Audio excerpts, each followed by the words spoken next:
살인자와 도피성에 관한 법에 대해서 함께 은혜를 나누고자 합니다.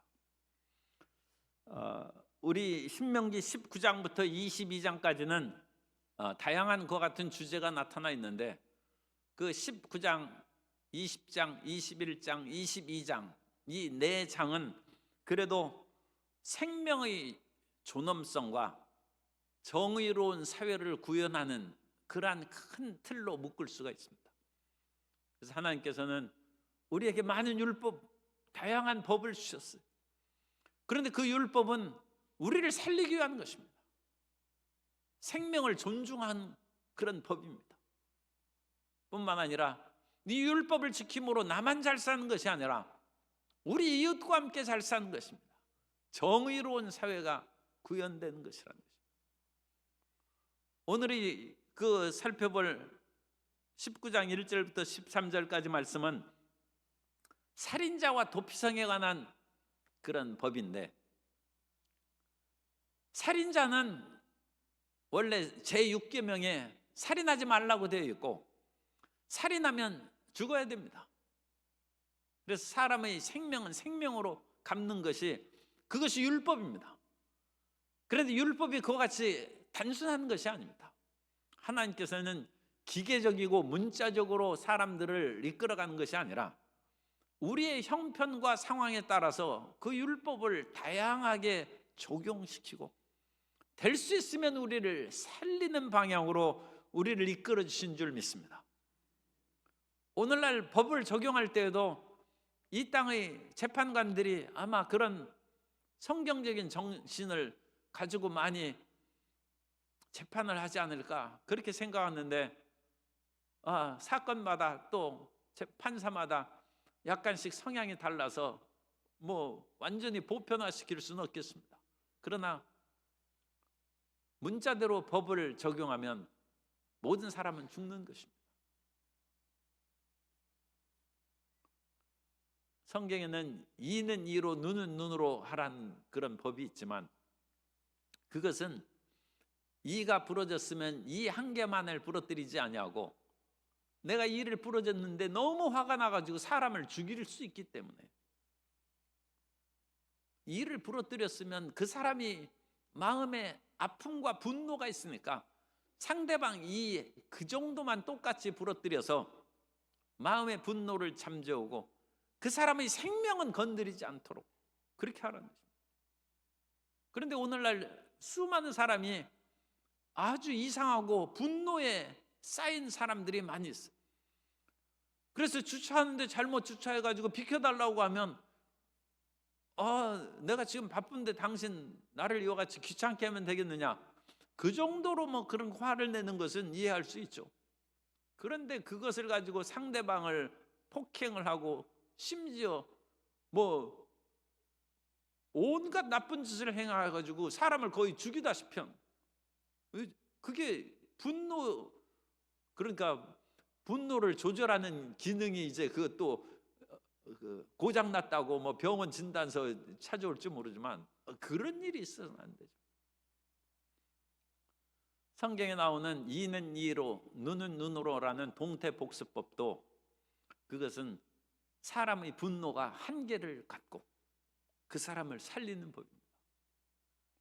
그런데 오늘 이 본문 말씀에는 어떤 사람이 우리 성경의 지금 예대로 말하면 두 사람이 나무를 베러 이렇게 산으로 갔는데, 갑자기 옛날에는 이와 같이 도끼나 그런 것을 했고, 제가 어렸을 때도 이 도끼 자루가 낡아지거나 또 부러지거나 빠지면 그것을 새로 나무를 깎아가지고 도끼에다가 끼우고 그 도끼 자루가 빠지지 않도록 거기에다가 쐐기 같은 작은 막대기로 이렇게 끼워가지고 도끼날이 빠지지 않도록 조치하는 그런 것들을 봤어요. 20세기에 있어서도 도끼날이 빠질 수가 있다는 거예요. 그래서 이거 빠지지 않도록 거기에다가 작은 이런 것으로 쐐기를 이렇게 몇 개 꼽아가지고 도끼날이 튼튼히 그 나무에 부착되어 있도록 그렇게 이제 사용하는 것을 보았는데, 이 고대 지금 모세 시대 3400년 전에 그런 것이 훨씬 허술하죠. 그래 나무하다가 그 도끼자루가 빠져서 옆 사람이 그것을 맞아가지고 죽었다는. 산속에서 그와 같이 갑자기 그 사람이 죽었으니 그 사람은 마음에 원한이 있어서 죽였는지 그야말로 우연히 그 사람이 잘못 그와 같이 도끼날이 빠져서 죽었는지 그것을 알 수가 없어요.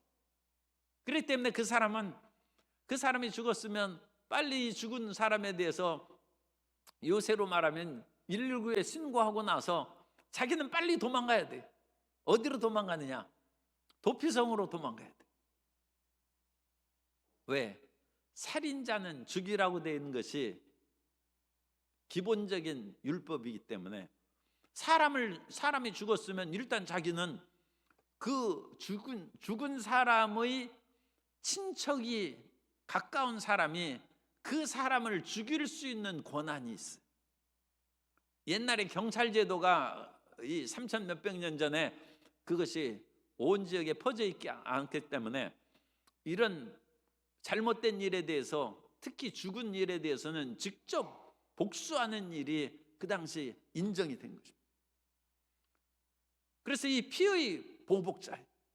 그래서 피의 보복자는 그 죽은 사람의 가까운 형제나 가까운 친인척으로 이렇게 같이 의무를 가지고 있습니다. 그 의무를 가진 피의 보복자를 고엘이라고 그래요. 고엘. 우리가 고엘이라는 단어는 히브리어인데 룻기에서 우리가 그것을 단어로 합니다. 그래서 나오미가 이제 자기 남편도 죽고 자식도 다 죽고 오직 모압 여인 룻만 이와 같이 데리고 살고 있는데, 이 룻이 이삭 주우러 갔다가 보아스를 만났는데 보아스가 볶은 이삭도 주고 먹을 물도 주고 아주 또 풍성히 이삭도 주어서 집으로 보냈어요. 그러자 시어머니 나오미가 깜짝 놀라면서 어디서 이와 같이 풍성한 곡식을 얻어왔느냐.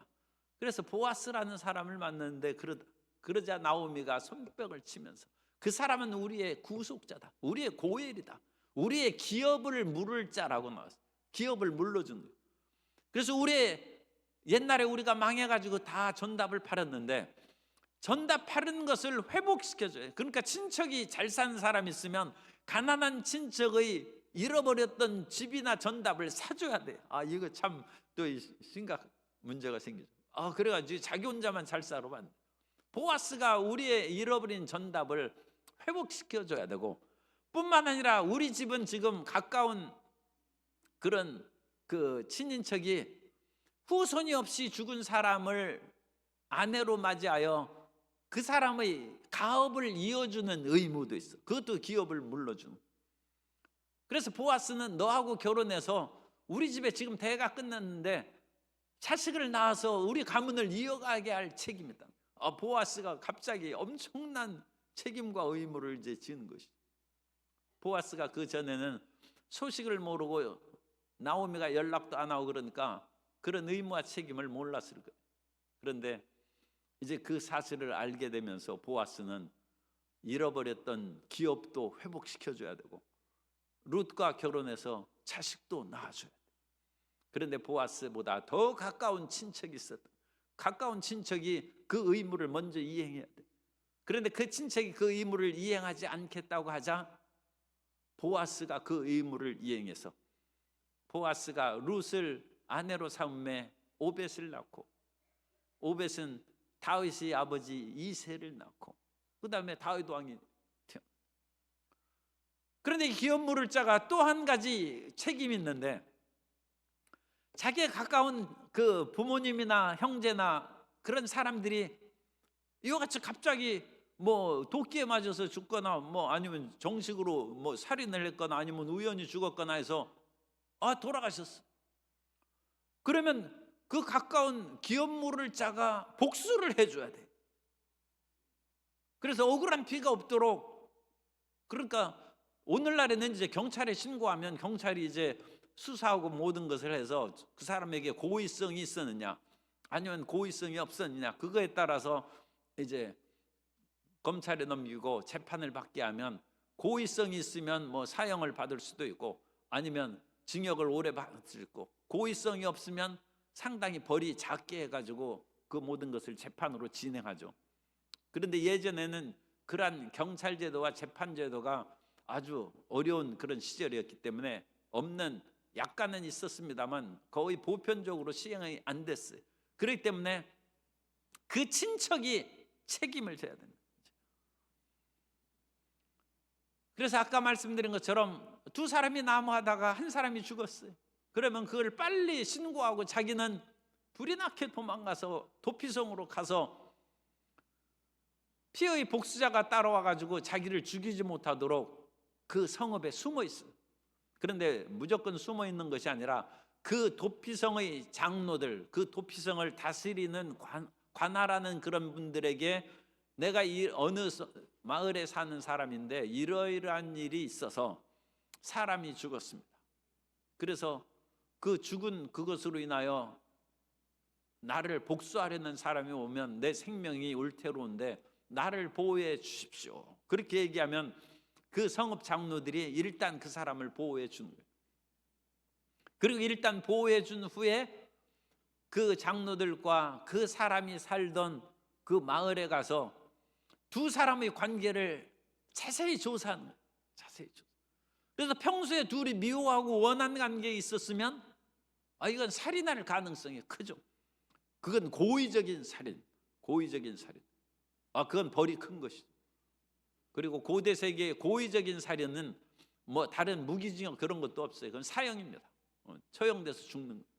그런데 두 사람이 친구고 뭐 사이가 좋은 사이예요. 그런데 나무하러 가다가 갑자기 그 사람이 죽었으면 이건 완전히 우연히 그 사람이 죽은 것이고 참 불행한 일을 당한 것입니다. 죽은 사람도 불쌍하지만 자기의 가까운 그와 같은 이웃 사람을 죽인 이 사람의 마음도 괴롭은 것이죠.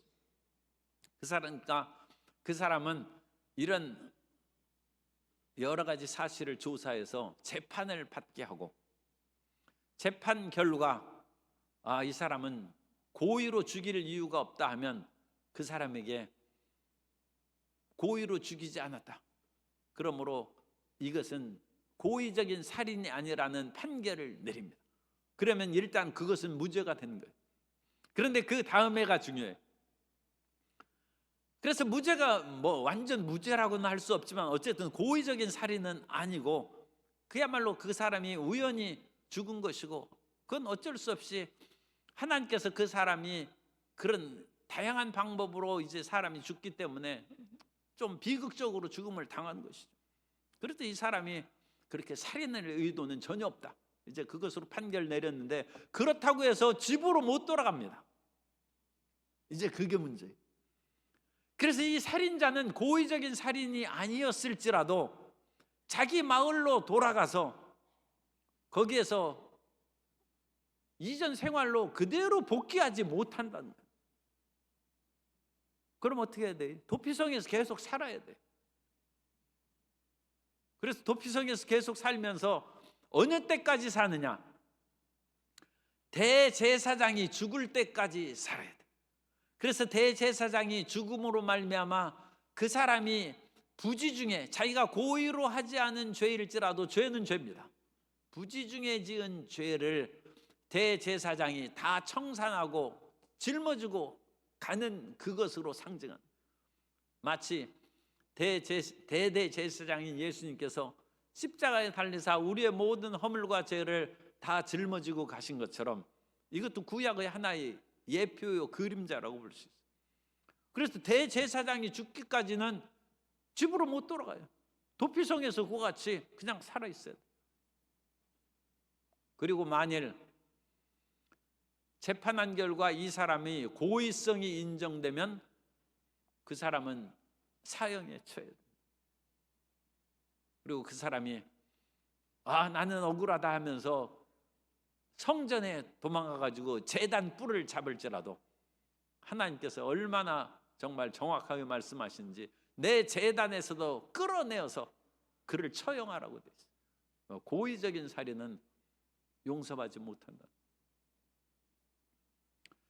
그래서 사람은 살인을 이제 하면 안 되고 그런데 고의적인 살인이 아니라 우연히 잘못 죽 그런 일이 생기고, 이제 그런 가운데 오늘날은 이제 교통사고라든지 그런 것이 오늘 사회에서는 많이 이 나무하러 간 것과 같이 오늘날에는 그런 비슷한 그런 사례들이 있어요.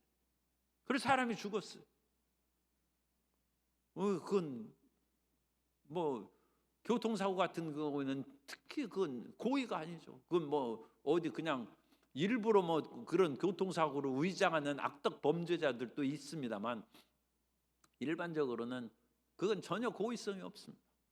그런데 그것을 용서하고 살인죄는 적용하지 않을지라도 그 사람이 그것에 상응하는 어떤 보상이나 철저한 어떤 그런 겸허함과 미안하게 여긴 마음이 있어야 된다.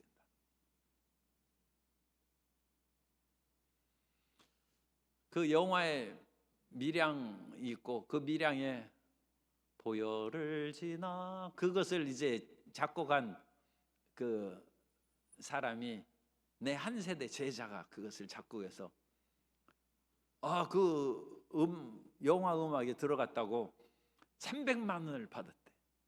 그래가지고 우리 같이 식사했어요. 그런데 내 제자 목사는 지금 이제 미국 선교사로 가 있는데 어떻게 잘 사는지 모르겠네.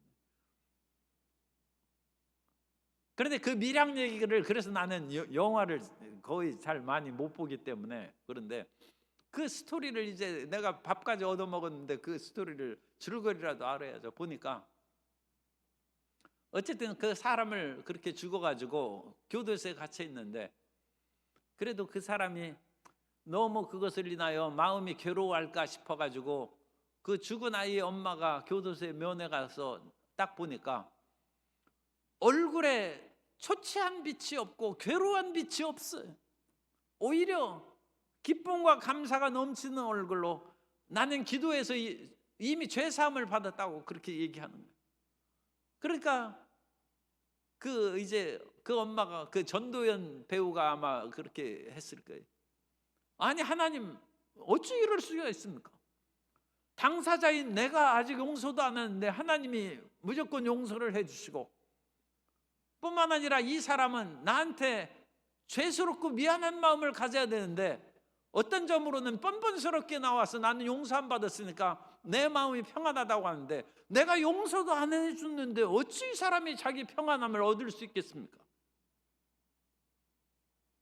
그래서 그와 같은 문제를 그 영화에서 좀 다뤘어요. 그런데 하나님은 우리 보고 물어보고 하나님께서는 하시지 않습니다. 하나님은 절대 주권자이시고 천지와 만물과 인간을 창조하신 하나님이기 때문에 하나님의 주권에 대해서 인간이 이래라 저래라 하는 그것은 잘못됐어요. 그러나 거기에서 중요한 것이 있는데, 하나님께서는 결코 다른 사람에게 죄짓고 뻔뻔스럽게 행동하라는 것은 결코 우리에게 말씀하시지 않는다는 것입니다. 하나님께서는 어떤 사람이 재물을 가지고 와서 하나님 앞에 드리다가 형제에게 원망들을 만한 일이 있는 줄 생각하거든 재물을 여기에다 놔두고 가서 형제하고 가서 용서를 빌고 화해하고 와서 그 다음에 나한테 재물을 드리라고 말씀하시는 하나님이십니다. 그러니까 이 교도소에 있으면서 나는 하나님 앞에 회개기도 하고 눈물로 기도해서 죄 사함을 받고 나는 기쁩니다. 그것은 자기 혼자 그렇게 기뻐할 수 있어요. 그런데 자기가 죽인 그 사람의 어머니가 왔을 때에는 미안하게 여기야죠. 죄스럽게 여기야죠. 비록 내가 하나님 앞에서는 용서함을 받았지만 정말 당신에게는 이 귀한 자식이 죽었으니까 얼마나 마음이 아프겠습니까? 내가 씻을 수 없는 정말 죄를 지었습니다. 그런 태도로 나아가요. 오늘날 하나님과의 관계에서는 올바르게 행하면서 사람과의 이런 관계를 제대로 행하지 못함으로 좀 내가 자극적인 표현을 씁니다. 뻔뻔스러운 크리스찬들이 많다는 건 잘못된 것입니다. 하나님께서는 결코 뻔뻔한 크리스찬을 만드시지 않습니다.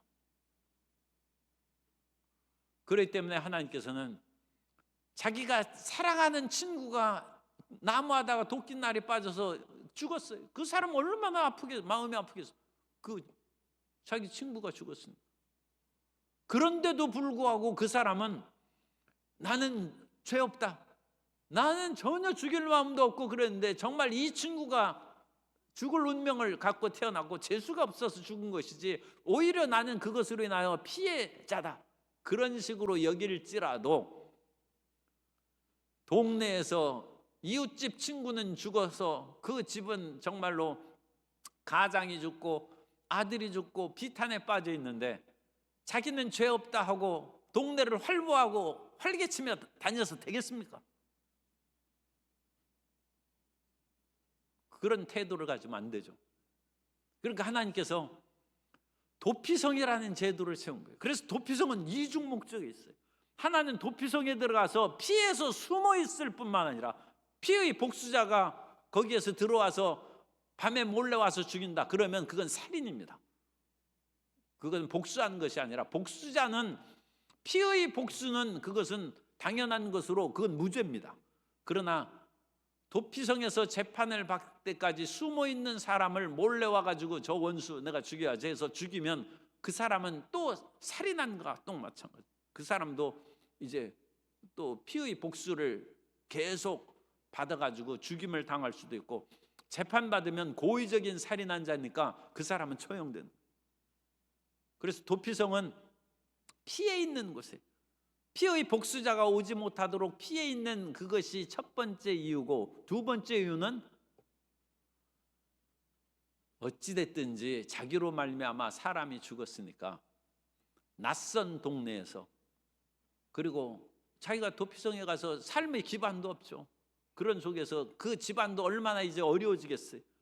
그 집안을 이끌어가는 만일 가장이 그런 일을 했다면 그 집안 식구들은 생활하는데도 어렵고 그렇죠. 그래도 그런 고통을 겪으면서 근신하라는 거예요. 두 번째는 근신하라는 거죠.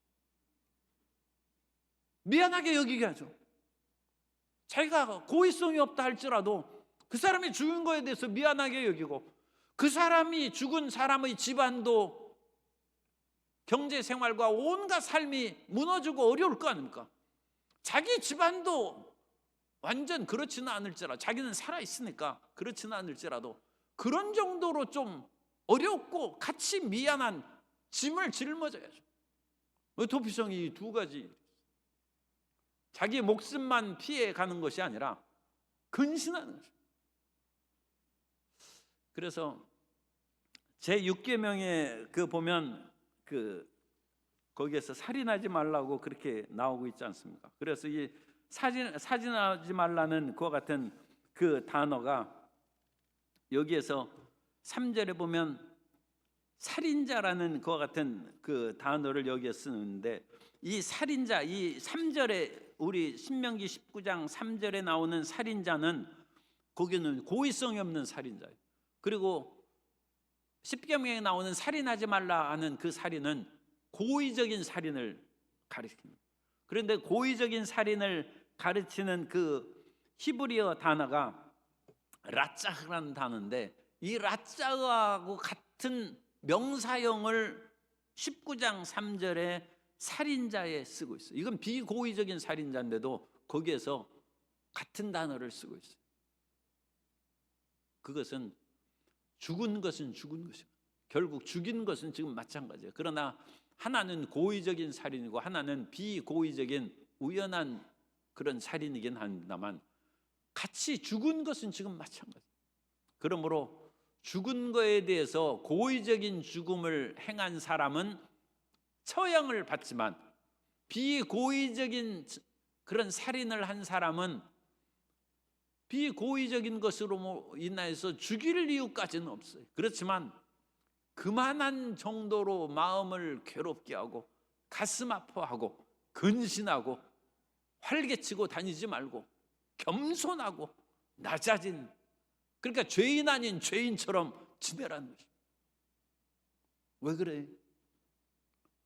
그래야 죽은 이웃이 마음의 위로를 받을까? 그래야 이 사회에 뻔뻔스러운 사람이 사라지는 거예요. 다른 사람이 피눈물을 흘리는데 나는 괜찮다고 활개치고 다니면 이 사회가 어떻게 되겠습니까? 존중이 사라진 사회, 배려가 사라진 사회죠. 그것은 정글이나 비슷한 거예요. 오늘 우리는 내가 하나님 앞에 떳떳하다 할지라도 내가 사람 앞에 괴로움과 힘든 일을 끼쳤으면 겸손해야 됩니다. 겸손해야 되고 근신하는 태도를 가지고 그 사람의 마음이 치료될 때까지 그렇게 해야 돼요. 내 마음이 용서받을 때까지 아니라 난 기도 응답 받아서 내 마음에 기쁨과 감사가 넘친다. 그것이 문제가 아니라 상대방의 마음이 치료받을 때까지. 그래서 상대방의 마음이 치료받을 때까지가 대제사장의 죽을 때까지. 그래서 모든 그 당시 이스라엘 백성들의 죄짐을 짊어지고 그 당시 대제사장이 지성소에 가서 피를 뿌려서 죄사함을 받는 것처럼 이제는 온갖 허물과 죄를 짊어진 은연중의 그 일들을 대제사장이 죽음으로 새 제사장이 대제사장이 세워지고 새 시대가 전개할 때 그때서야 도피성에서 나와서 집으로 돌아가라. 하나님께서 얼마나 이웃을 배려하고 생명을 존중하게 여기는가, 그것을 가르쳐주고 있습니다. 우연히 사람이 죽었다고 해서 그 사람 죽이라고 하지 않습니다. 주님은 문자적으로 그야말로 죽였으면 죽어야지 그런 식으로 적용하지 않습니다. 하나님은 살아계신 하나님이시므로 율법의 그 모든 것을 우리에게 맞게 적용시켜 주십니다. 그런데 그 율법을 맞게 적용시켜 줄 때에도 한 집은 그 집안 가장이 죽었어요. 그래서 마음 아파하고 있어요. 그 이웃집 친구는 같이 나무하러 갔으니까 서로 아는 사이 아닙니까? 그 이웃집은 자기 가장은 살아있는데 도피성에 지금 거기서 피신해서 그와 같이 도피해 있어요. 그러니까 집안이 어려워. 그러니까 이 집 저 집 서로 그거 보면 우리 집을 남편을 죽인 원수 생각하다가도 그 이웃집 그 아내를 보면 나는 남편이 죽어서 과부가 됐고 저 사람은 남편이 살아있으면서도 이게 또 노골적인 표현이네. 생과부가 됐으니 우리 서로 피장파장이네. 내가 용서해야 되겠다. 그러면 그 남편이 도피성에서 돌아온 때에도 이웃이 화목할 수 있다는 것입니다. 오늘 우리는 뻔뻔스러운 크리스찬이 되지 않도록 조심해야 됩니다. 그리고 하나님께서는 우리를 살리시기 원하신다. 그것을 항상 기억하고 나만 아니라 상처받은 이웃도 살리시기를 원하신다. 그것을 기억하고 그리고 이 도피성도 요단강 동편의 3개, 서편의 3개에서 역사적으로는 6개의 도피성이 있었어요. 왜 3개씩 세우느냐? 피의 복수자가 쫓아오기 전에 빨리 도피성으로 도망갈 수 있도록 하나님 배려하심입니다. 그래서 남쪽에도 하나, 중간에 하나, 북쪽에 하나, 또 강 건너서 남쪽에 하나, 중간에 하나, 북쪽에 하나, 그렇게 만들었어요. 그리고 하나님께서는 9절 이하에 보면 너희가 지경을 넓혀서 영토가 더 넓혀지면 할 것이 또 여러 가지 있잖아요. 그런데도 하나님께서는 도피성을 3개 추가로 더해서 9개까지 만들려고 했는데 실질적으로 역사적으로 9개 만든 그런 사례는 없습니다. 그렇기 때문에 이스라엘도 그것은 하나님의 그런 충만한 축복을 다 못 누린 것 같아요. 하나님께서는 도피성을 9개 정도까지 세울 수 있도록 지경을 넓혀주시기를 원했는데 이스라엘 백성들이 우상 숭배하고 온갖 죄를 지음으로써 하나님의 축복으로 팽창하기 전에 그야말로 나라가 망해버린 거예요. 참 불행한 것이죠. 그런데 하나님께서는 지경이 넓혀지면 또 3개의 도피성을 추가시켜서 9개까지 만들 수 있도록 너희는 생명을 보호하라. 생명을 존중하라. 그리고 그 생명을 존중할 때 우리는 내가 용서함 받았다고 해서 그야말로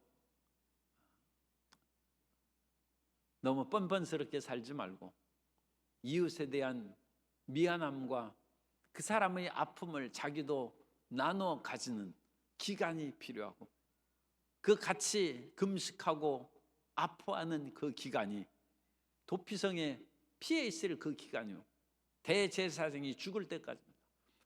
재판에서 자기가 살인하지 않았다, 고의로 살인하지 않았다는 것을 판결 난 후에도 집으로 못 돌아가는 거예요.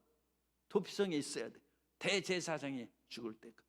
그것이 이제 신명기와 여호수아기까지 나오는 도피성 제도에 대한 모든 본문을 종합해서 제가 이제 말씀드리는 것입니다. 오늘 우리 크리스찬들은 우리의 죄와 허물이 있어도 우리의 과거의 죄, 현재의 죄, 미래의 죄까지 예수님께서 십자가에서 다 청산하셨어요. 우리가 정말 이건 신학적으로 미래, 시간을 초월하는 하나님이시기 때문에 미래의 죄까지 이미 청산됐어요. 그렇다고 해서 이건 함께 그냥 얘기합니다. 성도 여러분과 우리가 너무 뻔뻔스러운 크리스찬 되지 말라. 좀 미안하게 여기라. 다른 사람에게 잘못했으면 나 회개 기도했어, 그렇게 하지 말고, 이미 회개 기도해서 응답 받았지만 그렇게 뻔뻔하게 말하지 말고 조금 약간 죄 지은 것처럼 미안하고 안타까운 마음으로. 엊그제 어떤 권사님이 이 설교 준비하는데 그걸 같이 또 얘기를 했어요.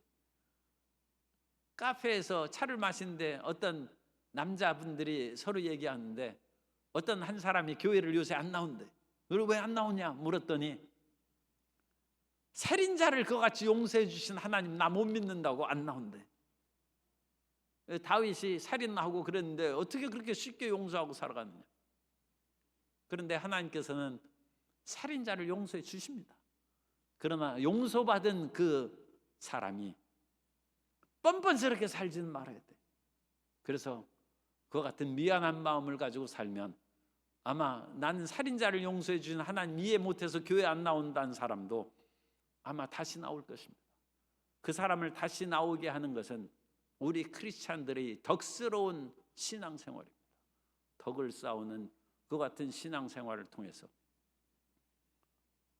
이웃에게 본이 되고, 하나님께서는 우리의 죄를 용서하시되 우리에게도 그런 용서함을 받은 이면에 마음의 아픔과 함께 고통을 나누어 짐지고 살아가는 그런 배려와 따뜻함이 있다는 것을 우리의 가까운 사람들에게, 이웃에게 보여줌으로 하나님의 나라의 공동체가 정말로 따뜻하고 정의로운 공동체인 것을 우리가 증명하는 주의 자녀들이 다 되시기를 예수님의 이름으로 축원합니다.